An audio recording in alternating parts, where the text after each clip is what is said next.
Hey everybody, this is El Conquistador sitting here with the one, the only mighty Makoto. Hello everyone. Makoto yesterday just destroyed the black box. Destroy. Like, let me tell you something. The set that came down, not only did the man throw down, what he's known for, that really groovy, that really sexy liquid, lots of those great vocals, but the bangers that he would just drop out of nowhere. I mean, the reactions that the crowd got.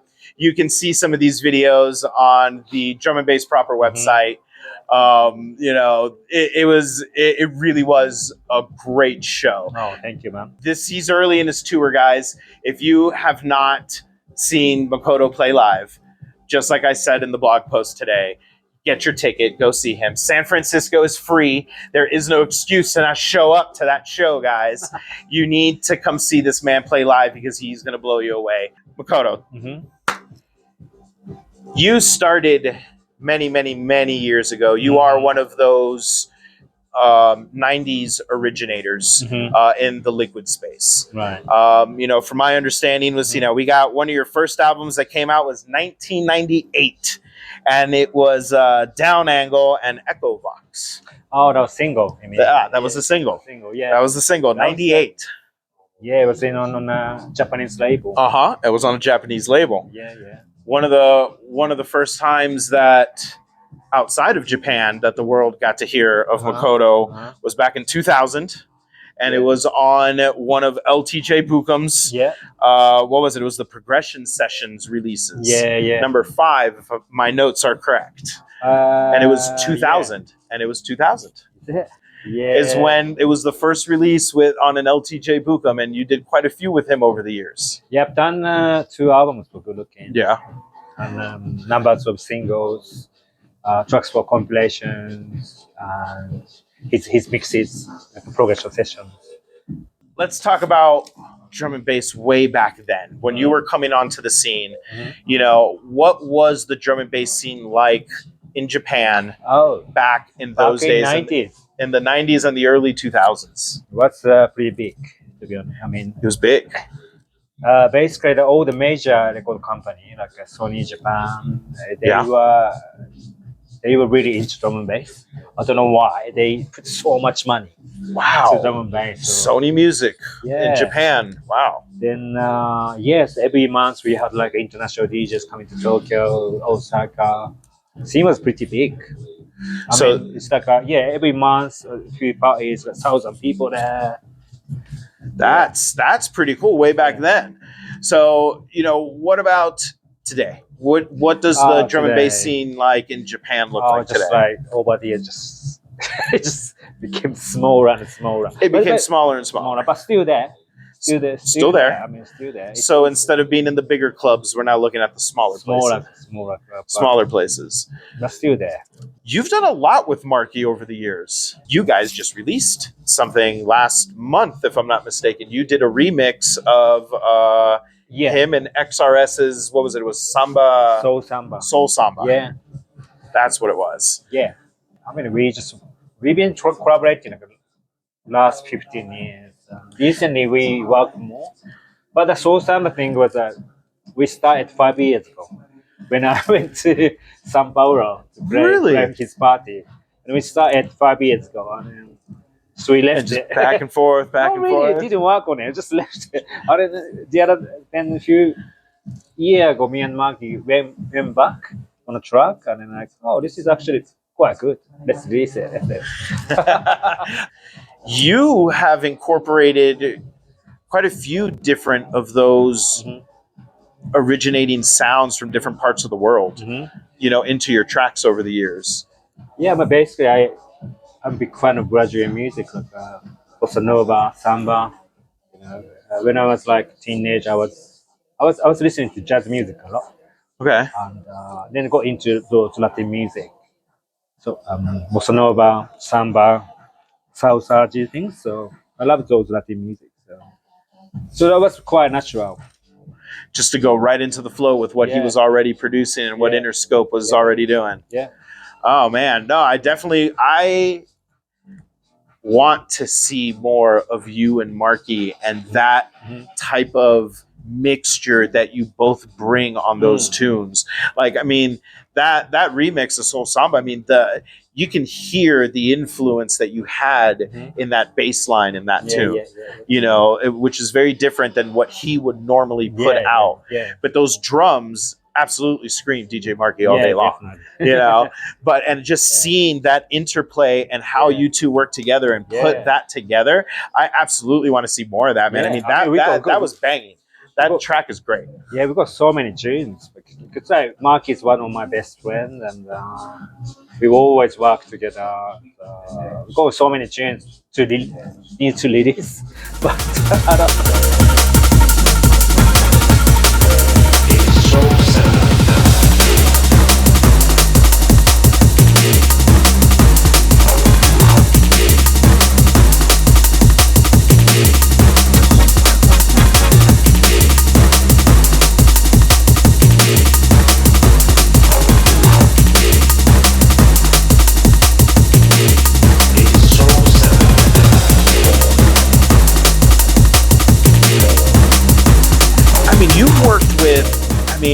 Everybody over the years. I mean, I was looking, and you have over 50 releases on various labels that are not compilations, but that are you working with somebody else on the tune. Oh wow! I didn't even count. Never counted. You never counted? I counted, my friend. I did a little bit of homework, and that's what I came up with. Is what the internet was telling me was roughly 50 tunes that you have worked with other artists in collaboration with it. So not even just your own. You actually would be more into the 70s, is by my count. If we include just the stuff that was you alone on top of all of your collaborations. So over the years, I mean, getting to collaborate with everybody, you know, let's talk about some of those experiences. And for the young guys, you know, like some tips on how to work with other artists to come up with these tracks that you guys come up with, you know. I mean, it's honestly just, I don't know. We never plan to make, like, it's always like a kind of chemistry happens. It just, you meet, you enjoy each other's company, you're talking, you guys are on the same frequency. Yes, I'm not trying to take over someone's sound. It's this collaboration means, like, you know, you have to compromise. And have to have a both sound. How can I say? So never ever try anything. Just because it's fun. Sometimes you're stuck in. Sometimes when I'm making my own tune, that's sometimes stuck. I don't know what to do. But if someone tell me that, oh, this is good, or you should do that, that's really fun part of collaboration. So that's with collaborating with the producers. But have you ever had one that you thought you were going to get that mesh, but then when you got into the studio, it wasn't there? It happens. It happens. Yeah, it happens. I mean, do you, as an artist, you know, for these younger people, I mean, do you try to work through it, or is there a point where you just kind of say, hey, you know, for the both of us, I just don't think this is working out? We don't say each other, but we. But it's there, like you're both thinking it. You don't want to be an asshole, you know? No, I completely understand. Okay, but so I mean, is it so it is a normal thing, and it's just a matter of being an artist and being able to recognize that, and then take the proper actions, you know, to just kind of say, hey, you know, it is what it is. Yeah. And again, both of you are going to feel it, you know, it's just one of those things. You know, sitting in the studio for hours like that with all those different personalities. But most of them is over the internet, to be honest. Really? Yeah, with only Marky, I work with in the same room. No shit. Most of them is over the internet. It's okay. Here's what I made. Now you do it. Yeah. Okay. That's pretty. And you're just sending stems back and forth, basically. Yeah. Okay. That's interesting. But with Marky, it's much easier if we do it together. Now, I mean, I know he's being from Brazil, you being from Japan. Do you find the language barrier, like at first, was the language barrier a little difficult? First time I met him, I didn't speak much English. Okay. He didn't speak much Portuguese or much English back then either. He was mainly Portuguese. Yeah. So I don't know how we became like now The two oddballs, I Yeah, guess, right? You yeah. know? But in Brazil, it has like a biggest Japanese community outside Japan. Really? So Okay. so I don't know. It's just get on well. It just happened. You guys just friends, and through the music, you guys were able to figure it out at first. Yeah. Huh. And so it's just all over the internet to do that. See, that right there is kind of boom. I figured you guys would be able to come together more often. And not just do it over the internet with a lot of the different artists. It's just how it's always been. Yeah. Wow. It's just Just here's the file. Yeah, this is the tune. If you like it, do something on there. Do something on it, tweak whatever. Yeah. Okay. That's really interesting. No, I had no idea. But sometimes I think about the artists I want to collaborate. So I make a little bit for them. Okay, right. And then catch the vibe and then come back. Okay. So how many times are you passing the ball back and forth? Oh, sometimes just I make idea. You'll make something, pass it, they do it, you get it, you tweak it, it's done. Or other way around. Oh, the other way around. Yeah. Okay. Yeah. Huh. Not much. 2-3 times maximum. Okay. Yeah. That's pretty cool. Otherwise, if it goes like 5-6 times, it's not working, man. Okay. Yeah. No, that's pretty cool. Yeah. That's pretty cool. And what do you like to use for production? Are you using Ableton like everyone else? No, I use Logic for You're using Logic. long time. Yeah, that's what it was back in the day. That was the premiere before Ableton ever came onto the scene. It was Logic with a Mac. Yeah, but I tried to change to Ableton many times, but I just not for me. I mean, hey, when it works, it works. Yeah. I mean, when I went to school for music production, that's what they were teaching us. Yeah, back in the late 90s, early 2000s, and that's what they were teaching us was Logic. Oh, wow. Yeah, and the colleges here in Miami, which is where I'm from. Oh, wow. Okay. Yeah, so no, I'm familiar with Logic, and it's funny because you don't hear that very often anymore. No. A lot of people with with their Ableton or Fruity Loops, I guess would be another one that people like to use. Yeah, I mean, it looks much easier. I wish I could use them, but no, I mean, once you learn something, especially with software like that, it's just some people just switch. Are they able to just easily like that? Yeah, but I don't know. I can't do it. I tried to made a few tunes on Ableton, but never like. Oh, I can't do this, little things like I can do it so quickly in Logic, but really right. But here it's like, oh god, it's like changing. It's not like riding a bike at that point. Yeah. So, what type of tips do you have for these new producers coming out on the scene? That want to get their music out on the label. Like, what's some tips that you can give them to stand out? Stand out. I have no idea, man. It's like back then, when I was doing, back then was cassette tape. Oh yeah, the cassette tapes. So I just sent so many labels. So just send them.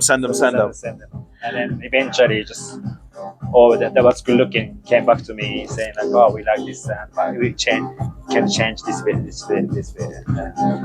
Just keep sending. Just keep sending and be relentless. Yeah. Be relentless. But nowadays, just the files, it gets lost sometimes. Oh yeah, email. Yeah. Just buried in the endless slew of emails. I mean, I think you have to keep trying.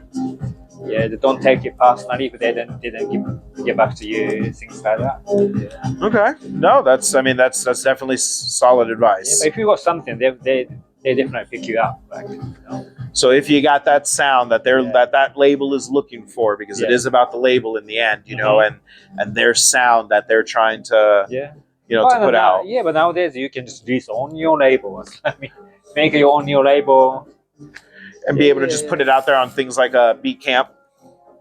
Yeah, Bandcamp, or you can even use like DistroKit. DistroKit, yeah, that's another one. They distribute to everywhere, iTunes. Yeah. No, iTunes, Apple Music, Spotify. Let's talk about this year's festival season that's coming up. Uh-huh. Because I know festival season is one of everyone's favorite times. Mm-hmm. It's warm. Yeah, sure. You're outside. Yeah, vibes, yeah. So you are going to be playing Hospital on the Beach, Hospitality on the Beach, Yeah. this year. Yeah. You are also here about to head over to Tillum to Locust, Yeah.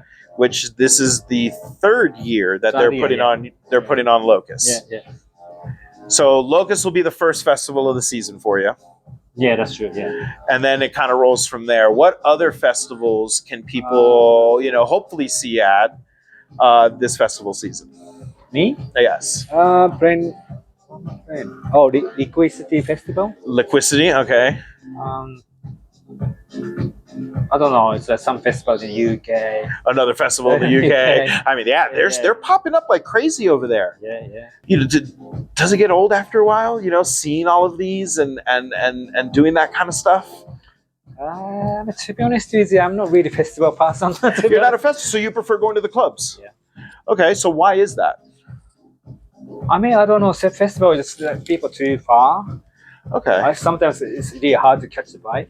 Okay. No, that's absolutely. You're very vibey when you play. Yeah. So to keep it going and just keep you intact. But festival like Sunbase, it's happening in Italy. Okay. That's kind of. It's not a huge festival. It's a small festival. That's cool. True, the same. It's okay. Locust is not huge. It's like a small festival. Just amazing. So the big ones, because they're so spread out, and the whole walking and everything, and it's just so big. Yeah. So okay. If you play really hard, I don't know, it maybe works. But my sound, I don't know, never feel that connected with the crowd. They are fun. One of the things that I would like to go to is Hospitality on the Beach in Croatia. I hear nothing but just amazing things of the area. Yeah. Of the party itself. Yeah, that Hospitality on the Beach is not huge. It's like right. I heard it's very. Yeah. It's so great vibe. Yeah. Locust. Yeah. And that's C Note venue. So the one that had the lagoon in the middle. Oh, Sonoto. Yeah. Actually, I didn't go that venue last year because I had the food poisoning. Oh no! Did you drink the water in Mexico? I didn't drink, but I was brushing my teeth. That's that. Yeah, no. So you use bottled water when you brush your teeth. Don't use any of the water that comes out of the tap. I was a little bit tasting the water because the water tasted a little bit salty. I said, why? Yeah, in Mexico, it's no joke with that. I traveled all the world, but never happened before. Well, Mexico, look what you did, Mexico. I was like, what is this? No, it's not a fun time. I've had some friends have that happen to them. Yeah, I was getting dressed and everything to go to the Cenote venue. And then, then your stomach just flips. Yeah. Well, now you know. But look sick. Yeah, no, it's not a good time. That is not a fun time at all. Now you know. Yeah. Always bottled water in Mexico. No, so make sure. Since then, I'm just not using it.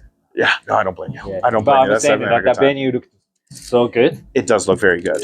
Sick venue. It does look. It is 3 years. This will be the third year. It's here happening March, I believe the 13th to the 17th, if I'm not mistaken. Yeah, next week, isn't it? Yeah, I believe it's next week. Yeah. Down in Tillum, Mexico. Yeah. Beautiful beaches. Yeah, again, these venues that these gentlemen have are pretty fantastic. Like we were talking earlier, they're expanding and they want to throw a Locust in Bali. Bali, yeah, Indonesia. Yeah, and that venue of the pictures that they showed, I mean, it looks gorgeous. It just looks fantastic. Very special place. Yeah. So I'm really interested to see what these guys end up doing. So there's a video of you on the internet that they're using for promo, and it's you. Actually, you're the one who's DJing in the promo video, and Degs is right there, and you're taking video. So was that the first year that you did Locust? Was that the very first year that they did it? Yeah, it was last year. Oh, that was last year. Okay. Yeah. But I was still ill because I had food poisoning. Right. I was just about to go, able to play. Okay. Yeah. So you're able to be a pro and suck it up, and it's okay. I'll be fine for a few hours. No, that definitely that Mexican water, and that's no fun afterwards. That was amazing vibe there. So let's talk about it. how big was Locust in year 2? You know, like were there a lot of people? You know, when you were there, when you Well, were I playing? heard it's Or? like a lot more people than year before. Okay. So So yeah, it definitely is going to grow. So year yeah, it was 3. a decent number of people. So you're expecting year 3 to be even bigger than year 2. I think so. Okay. I mean, it sounds like these guys are getting their things in order.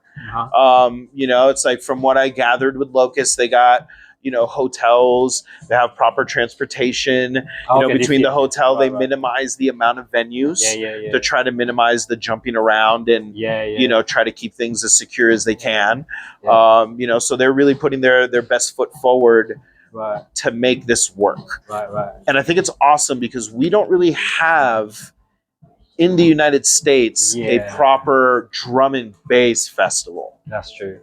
Now, one thing that I did see, and I don't know if you noticed, South by Southwest is in Austin, Texas, and it's a big music festival. Okay. But it's not just a music festival; they mix technology with it as well. Right. And the boys from Let It Roll Mm-hmm. are trying to do something there. Right. So they're throwing a party at South by Southwest this year, which I think is really cool. Right. So let's talk about U.S. drum and bass. You have been coming over here for years. Yeah. What are some of the things that you've noticed from previous years to even, you know, this year to the last time you were here? Definitely, I feel like it's growing. Great. Yeah. That's awesome. That's and awesome I see to hear. more younger people. Definitely. I have noticed that too. I mean, a few years ago, there wasn't many younger people. No. But now, it's all mixed. It is. It is. Yeah. Last night was a big mix. It was mainly younger people. I would say early 20s. Uh-huh. You know, the Black Box is an 18-plus venue. Right, so there were actually a few people, you know, that were between ages of 18 to 21 last night.